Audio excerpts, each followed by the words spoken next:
Zara Matthews has spent 2 years perfecting the art of being invisible, at least when it comes to her devastatingly handsome boss CEO Dominic Kane. As his fiercely capable personal assistant, she's mastered the professional mask, hiding the inconvenient flutter in her chest every time he walks into a room. Dom, arrogant and untouchable, has built walls around himself for reasons no one knows, keeping everyone at arm's length with sharp wit and cold efficiency. But one reckless night at his best friend's birthday party, champagne-fueled courage and 2 years of unspoken tension collide in a way neither of them can take back. What was supposed to be a forgettable mistake becomes impossible to ignore when Zara discovers she's pregnant, with the baby of a man who was medically told he could never father children. Now Dom's carefully constructed world is crumbling, Zara's hiding a secret that's getting harder to conceal, and the line between boss and something infinitely more complicated has been obliterated. Between awkward doctor's appointments, midnight cravings, and the realization that maybe what they had was never just physical, these two have to figure out if they're brave enough to risk their hearts for something real. Chapter 1. If you're enjoying the story so far, don't forget to hit that subscribe button. It really helps the channel grow and lets me keep bringing you more amazing love stories. Alright, back to the story. Zara Matthews had 3 rules for surviving as Dominic Kane's personal assistant. Rule 1. Never make eye contact for longer than 3 seconds. Anything more and those storm gray eyes would catch the truth she'd been hiding for 2 years, that her boss didn't just intimidate her. He devastated her. Rule 2. Keep conversations strictly professional. No laughing at his rare dry humor. No asking about the shadows that sometimes crossed his face when he thought no one was looking. Rule 3. Under absolutely no circumstances should she ever sleep with him. Zara had broken Rule 3 exactly 4 weeks ago. She stood outside the frosted glass door of Dom's corner office on the 42nd floor of Kane Technologies, her hand trembling slightly as she gripped the pregnancy test hidden in her blazer pocket. Through the glass, she could see his silhouette, 6'3" of tailored arrogance, phone pressed to his ear, probably destroying someone's quarterly projections with that razor-sharp tongue of his. The morning sun slanted through the floor-to-ceiling windows behind him, turning his dark hair almost golden at the edges. Even his silhouette was unfairly attractive. Zara had spent 2 years training herself not to notice these things.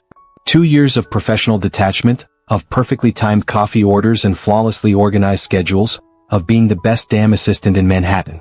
4 weeks ago, she'd thrown it all away for one night. Just breathe. You've handled worse. You've handled him on 4 hours of sleep during the Singapore merger. You can handle this. Except she couldn't. Because Dominic Kane, the man who'd ghosted her the morning after the most earth-shattering night of her life, who'd spent the last month acting like nothing had happened, who looked through her now like she was just another piece of office furniture, was medically, definitively, impossible to get pregnant by. He told her himself that night, whispered it against her neck with bitter resignation in his voice, like he was confessing a sin. A car accident years ago. Permanent damage. No chance of children ever. She remembered the way his voice had cracked on the word, never, the vulnerability she'd never seen before and hadn't seen since. The doctors had been catastrophically wrong. Zara's phone buzzed in her other pocket. A text from her best friend and roommate, Maya. Did you tell him yet? Girl, you can't hide in the bathroom forever. She wasn't in the bathroom.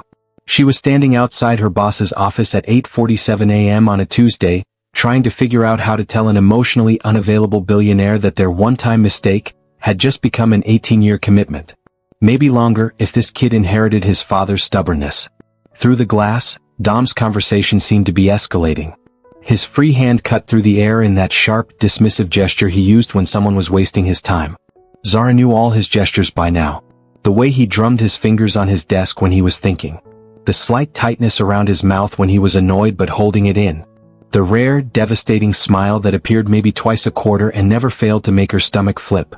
She hadn't seen him smile in 4 weeks.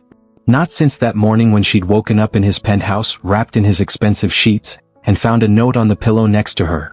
This was a mistake. We'll pretend it never happened. D. Professional. Efficient. Cold as the marble countertops in his kitchen where he'd kissed her breathless just hours before. Zara had gotten dressed, taken the elevator down 43 floors, and cried in the back of an Uber all the way to her cramped Brooklyn apartment. Then she'd showed up to work the next day with perfect makeup and a perfect smile, and neither of them had mentioned it again. Until now. Until 2 pink lines on a plastic stick had made pretending impossible. The office door swung open so suddenly Zara nearly jumped. Dominic Kane stood there, all sharp cheekbones and colder than necessary expression. His dark hair slightly disheveled in that way that suggested he'd been running his hands through it. His charcoal suit fit him like a sin Zara was intimately familiar with now. She knew exactly what was under that perfectly pressed shirt. She traced every muscle, every scar, including the one on his left shoulder he never talked about. Matthews. His voice was clipped, professional, with that slight rasp that did unfortunate things to her nervous system. Not a trace of the man who'd kissed her like she was oxygen 4 weeks ago. You're hovering. You never hover. If you have something to say, say it. Her mouth went dry. Up close, she could see the faint shadows under his eyes, the tension in his jaw. He looked like he hadn't been sleeping well. She hadn't slept properly in a month either. Those gray eyes narrowed, scanning her face with uncomfortable precision. Are you feeling all right? You look pale. I'm fine, she lied automatically. You're also late with my schedule briefing. It's 8:48. Of course he'd noticed. Dominic Kane noticed everything except, apparently, the fact that he'd completely destroyed her ability to function normally around him. The Henderson contract meeting got moved to 10, Zara said, falling back on the familiar rhythm of work talk. Safer ground. Legal needs another hour to review the amendments. Your conference call with Tokyo is at 9:30. I've sent the updated projections to your tablet. And you have lunch with... Is this about the Henderson contract? He cut her off, impatience flickering across his face. Because I already told you that their demands are unreasonable and... I'm pregnant. The words escaped before her brain caught up with her mouth. So much for her carefully planned speech. So much for easing into the conversation. But standing here looking at him, smelling his familiar cologne, something expensive and cedar-scented that she'd never be able to smell again without remembering, she just couldn't do it. Couldn't pretend for one more second. Dominic Kane, the man who'd built a tech empire before 30, who negotiated billion-dollar deals without flinching, who never showed a crack in his perfect armor, went absolutely still. For exactly 3 seconds he didn't move. Didn't breathe. Just stared at her like she'd started speaking ancient Greek. Then he laughed, a short, sharp sound completely void of humor.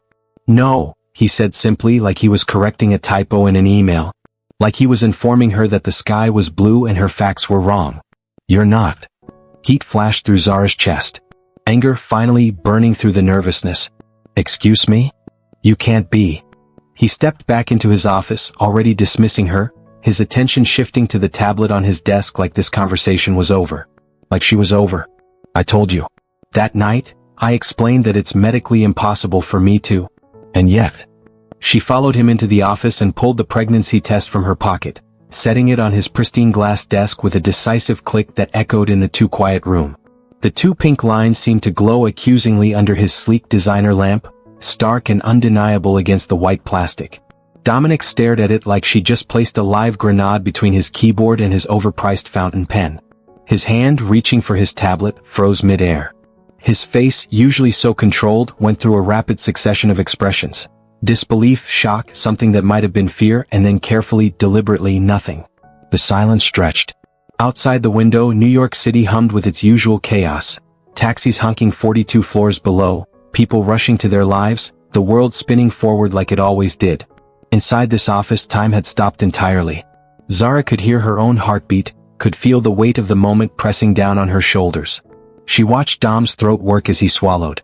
Watched his fingers curl into a fist on the desk. Watched the muscle in his jaw tick the way it did when he was holding something back. When he finally looked up at her, something dangerous flickered in his expression. Not anger. Not denial. Hope. Raw, terrifying, vulnerable hope that made him look younger somehow, almost boyish despite the hard edges of his face. It was gone in an instant, replaced by his usual mask, but Zara had seen it. And she realized with sinking certainty that she'd just detonated both their carefully ordered lives. We need to talk, he said quietly, his voice rough in a way she'd only heard once before, breathed against her skin in the dark, when walls had come down and truth had slipped through. You think? Zara shot back, her professional mask finally cracking. 2 years of yes sir and right away Mr. Kane crumbling under the weight of this impossible situation. His jaw tightened. A flash of something, irritation? Respect? Crossed his face. Not here. My place. Tonight. 7 o'clock. That sounds like an order, Mr. Kane. It is, Ms. Matthews. The formal surnames felt absurd now, a flimsy barrier between them and the truth. Somewhere between the champagne and the sunrise and the way he'd looked at her like she was the only real thing in his world, everything had changed. Dom's phone buzzed. Then again. The rest of the world demanding his attention, refusing to pause for personal catastrophes. He ignored it, his eyes still locked on hers. 7 o'clock, he repeated, softer this time.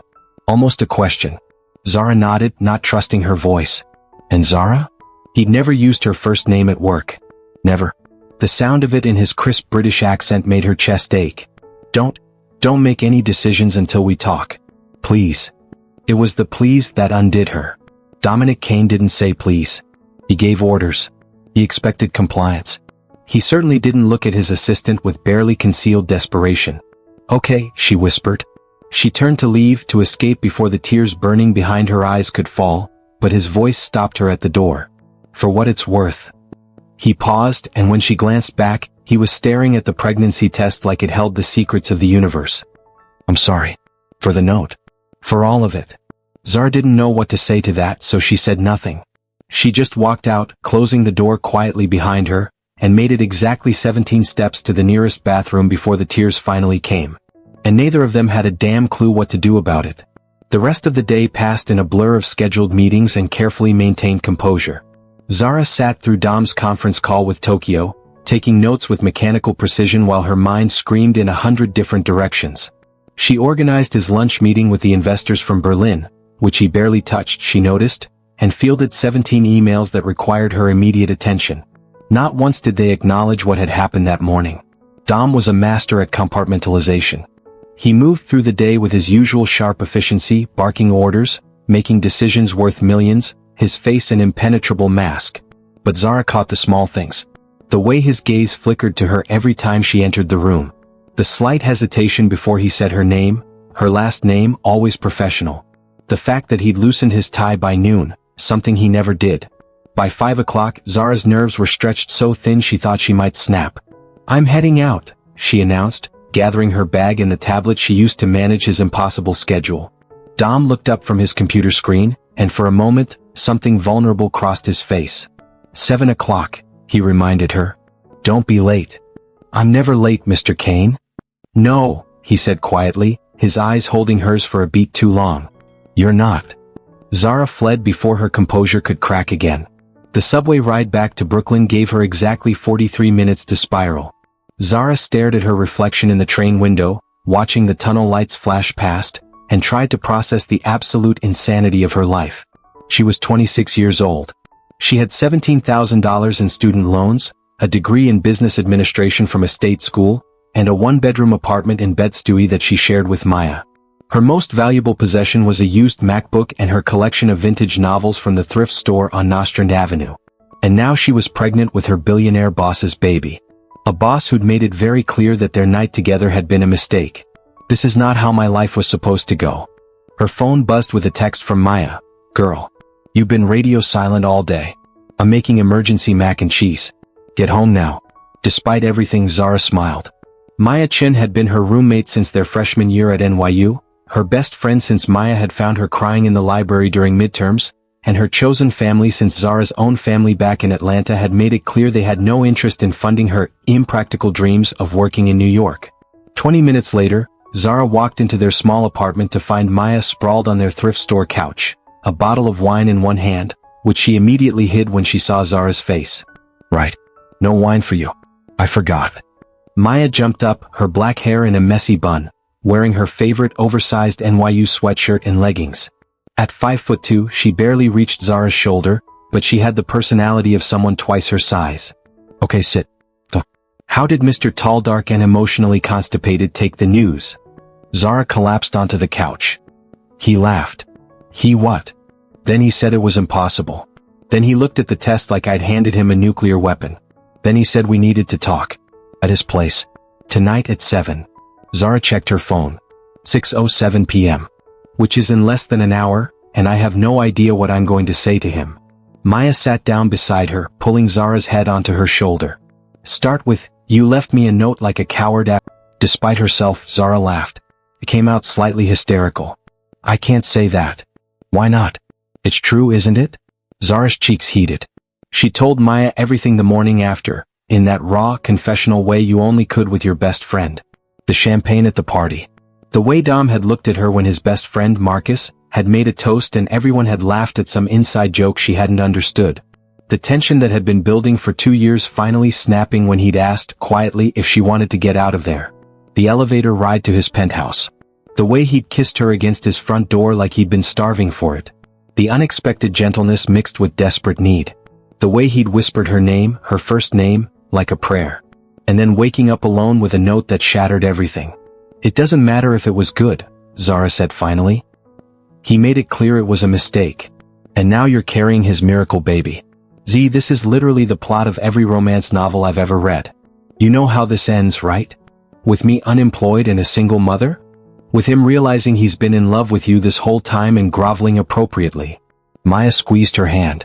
But seriously, what do you want? Forget what he wants or what's practical. What does Zara want? That was the question, wasn't it? Zara had spent 2 years wanting Dominic Kane from a safe distance. Wanting his respect, his rare praise, the way his whole face changed on the occasions when he actually smiled at something she'd done. She'd wanted him in the abstract, the way you wanted things you knew you could never have. And then for one night, she'd had him. All of him. The man beneath the CO, vulnerable and real and looking at her like she mattered. She wanted that again. God help her, she wanted him. I want him to fight for this, Zara admitted quietly. Not because of the baby. Because of me. Maya hugged her tighter. Then make him. You're Zara Matthews. You negotiated a salary increase after 6 months when everyone said it was impossible. You organized an entire investor summit in 3 weeks when his last assistant said it couldn't be done. You don't back down from anything. This is different. Only if you let it be. Maya pulled back, her dark eyes serious. Go to his penthouse. Hear him out. But don't let him make you feel small, see? You're having his baby. That's not a mistake. That's a miracle, even if it's a terrifying one. At 6:52 p.m., Zara stood outside Dominic Kane's building in Tribeca, staring up at the sleek glass tower that screamed wealth and exclusivity. The doorman recognized her from that night, of course he did, this was humiliating, and waved her through with a knowing smile. The elevator ride to the penthouse on the 43rd floor felt endless. Zara watched the numbers climb, her stomach churning with nerves that had nothing to do with morning sickness. When the doors opened directly into Dom's entryway, because of course he had a private elevator, she stepped into the space that had haunted her dreams for a month. Floor-to-ceiling windows overlooking the city. Minimalist furniture in shades of gray and black. Abstract art that probably cost more than her annual salary. Everything cold and perfect and utterly devoid of personality. Except for the fact that Dominic was in the kitchen. Actually in the kitchen, not just standing near it. He'd changed out of his suit into dark jeans and a fitted black Henley that did absolutely criminal things to his shoulders. His sleeves were pushed up, revealing strong forearms, and he was cooking? You're early, he said without turning around. I'm making pasta. You mentioned once that you liked carbonara. Zara blinked. You remember that? I remember everything you've ever said to me, Zara. The use of her first name, combined with that quiet confession, nearly knocked her off balance. She set her bag down on the entry table, buying herself time to process. You cook. Only when it matters. He finally turned to face her, and the intensity in his gray eyes stole her breath. Sit, please. This will be ready in 10 minutes and we should eat first, before we talk.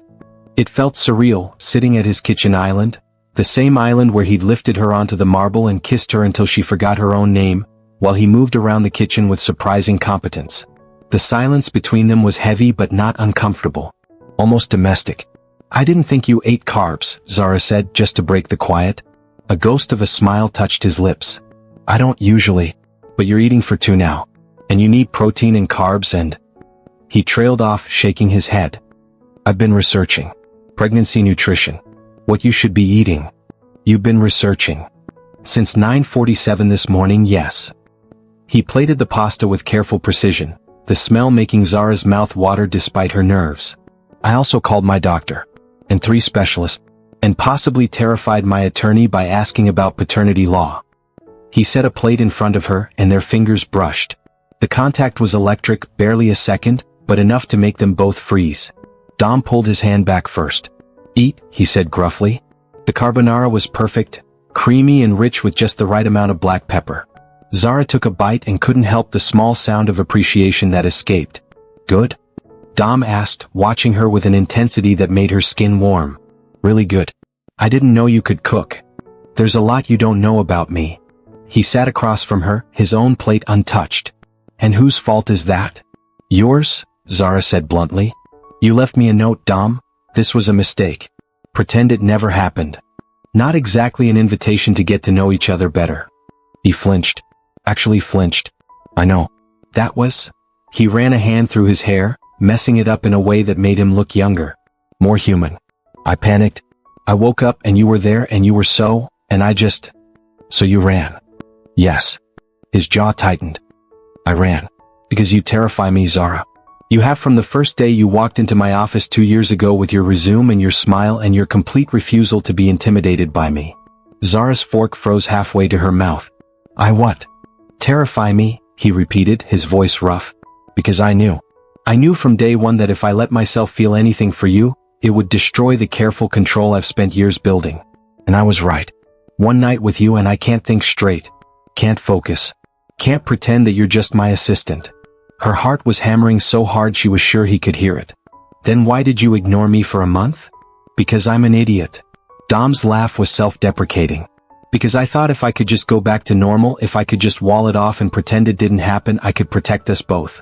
Protect you from this. From me. I don't need protecting from you. Don't you? His eyes were bleak. I'm difficult, Zara. Ask anyone who's ever tried to get close to me. I work 80-hour weeks. I don't know how to turn off my brain. I have a temper I've spent years learning to control. I'm cold and calculating and I ruin everything I touch. That's not true. Isn't it? I ruined my last relationship. She left me because she said I made her feel invisible. That I cared more about my company than I ever cared about her. And she was right. Zara set down her fork carefully. What was her name? Does it matter? It matters if you're using her as an excuse not to try with me. Silence. Heavy and loaded. Finally, Dom sighed. Charlotte. Her name was Charlotte. We were engaged 3 years ago. I called it off 2 weeks before the wedding. Why? Because I didn't love her. Not the way I should have. Not the way she deserved. He met Zara's eyes and the raw honesty there made her chest ache. I cared about her. I respected her. But I didn't love her. And I couldn't marry someone I didn't love, no matter how perfect we looked on paper. That was the right thing to do, Zara said softly. Was it? Or was it just more proof that I'm incapable of letting anyone in? He pushed his still full plate away. After the accident, the one that left me believing I could never have children, I convinced myself it was better this way. Easier. No relationships, no complications, no risk of failing someone else. And then I came along. And then you came along, he echoed. And suddenly everything I'd convinced myself of felt like a lie. Zara's throat felt tight. What are you saying, Dom? I'm saying that when I saw that pregnancy test this morning, my first thought wasn't panic. It was hope. Desperate, terrifying hope that maybe this meant I could have something I'd given up on. Not just a child, but... He swallowed hard. But you. A chance to stop running and actually try. Try what? This. Us. He stood abruptly, pacing to the windows overlooking the city. I know I have no right to ask. I know I already hurt you. But Zara, I need you to know, that night wasn't a mistake for me. It was the most real thing I've felt in years. Maybe ever. Zara's hands were shaking. She folded them in her lap, trying to process the emotion in his voice. The vulnerability that Dominic Kane never showed anyone. What do you want from me? She asked. He turned to face her, backlit by the city lights. I want a chance to do this right. To be with you not as your boss but as someone who wants to know everything about you. Your favorite books, why you always order your coffee extra hot, what makes you laugh. I want to be there for this pregnancy. For you. If you'll let me. And what happens when you get scared again? When it gets hard. Then I promise to talk to you instead of running. To fight for us instead of pushing you away. He crossed the space between them, kneeling beside her chair so they were eye level. I can't promise I'll be perfect at this. I've never done it before. But I can promise I'll try. If you give me a chance, I will try every single day to be worthy of you. Zara looked into his storm gray eyes and saw the truth there. The fear and the hope and the desperate sincerity. I'm still your assistant, she pointed out. That's complicated. So we'll figure it out. You can transfer to another department. Or I can hire a new assistant. Or we can. I don't want to leave your department, Zara interrupted. I'm good at my job, Dom. Really good. And I worked hard to get where I am. A smile tugged at his lips, a real one, warm and genuine. You're the best assistant I've ever had. Which is why half the executives in the building have tried to poach you. They have. Constantly. I've blocked every single attempt. His hand came up, hovering near her face but not quite touching. I told myself it was because you were too valuable to lose. But really, I just couldn't stand the thought of not seeing you every day. Zara's breath caught. Slowly, giving him time to pull away, she reached out and took his hand. His fingers immediately curled around hers, warm and strong. I'm scared, she admitted. Of this, of us, of everything changing. Me too, Dom said quietly. But I'm more scared of not trying. Of letting you walk away and spending the rest of my life wondering what if. This baby doesn't mean you have to be with me, you know. We can co-parent without. Stop. His other hand came up to cup her face, thumb brushing her cheek with heartbreaking gentleness. This isn't about obligation, Zara. Yes, finding out about the baby forced this conversation. But I wanted you before I knew. I've wanted you for 2 years. I was just too much of a coward to admit it. You're a lot of things, Dominic Kane, but you're not a coward. I was when it came to you. He leaned closer, his forehead nearly touching hers. Let me make it up to you. Let me prove that I can be what you need. Zara knew this was a terrible idea. Knew that office romances were complicated and messy. Knew that falling for your boss, especially one as emotionally guarded as Dom, was asking for heartbreak. But she'd already fallen. She'd been falling for 2 years, and one perfect night had pushed her over the edge completely. Okay, she whispered. Dom's eyes widened. Okay, we try. But Dom, if you hurt me again, if you run again, I'm done. Baby or no baby, I won't let myself be treated like I don't matter. You matter, he said fiercely. You matter more than anything. And I swear to you, Zara, I will spend every day proving it. And then he kissed her.